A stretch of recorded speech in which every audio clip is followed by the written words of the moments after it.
Brian, here we are just a few hours away from Friday night in the opening round. Is this as quiet as it always has been, it seems, compared to your other drafts with the Maple Leafs?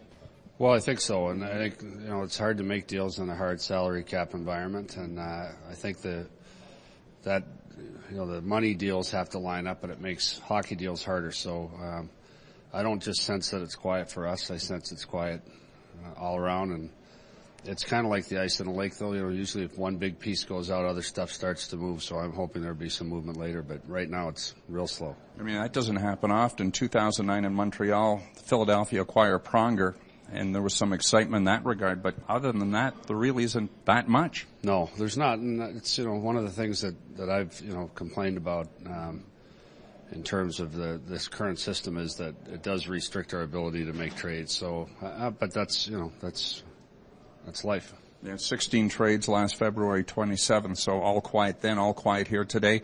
So looking at all the teams, but specifically Toronto, this might be a situation of just looking at the draft and everything else might have to get done if it gets done over the course of the summertime, probably. I think so. Right now, it looks like we're going to keep our pick and draft at 5. We have put up a couple of move up and move down scenarios. It doesn't look like the move up scenarios are going to happen. And the move down scenarios wouldn't happen until we get to the draft and people start getting picked. So we'll just play it out. If all we do today is pick at 5 and 35, that's fine with me. Dave Nonis referred to it as no real ledge pick, and then things drop off after that. That has probably made this draft as unique as any.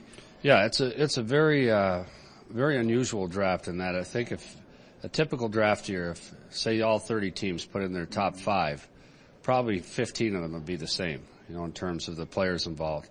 And I'm guessing in this one that not one would be the same of the 30 in the top 5. And for sure, none would be the same for the top 10. So that's very unusual that way. There's good players available at every position, which is not always the case here. There's a good spread of players in terms of forwards and defense and goaltenders. So like I say, if all we do is use our 2 picks, that's fine. You've done well in terms of drafting defensemen. You'd probably like to get a forward. That doesn't happen. I guess you look at a great Western Canadian defenseman or perhaps somebody from out east, but there are a lot of good puck-moving men from the blue line. Well, there's a good chance we're going to draft a defenseman based on what I think the teams in front of us are going to do.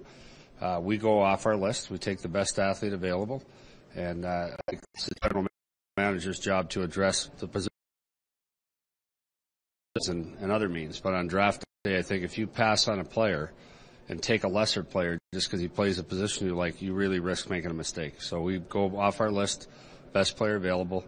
There's a chance we might do a positional pick here, but I don't think so. Getting back to the cap, is there concern that the cap might come down and that in turn might hamstring teams and perhaps that is why things are so tight right now? Well, we've been told business as usual, so we're not taking any factors like that into account. We've been told business as usual, and that's how we're going about our business here. So quiet for now, and we'll wait and see what happens on the floor here tonight. Thanks, Brian. Okay, thank you. All right, that's all from Pittsburgh.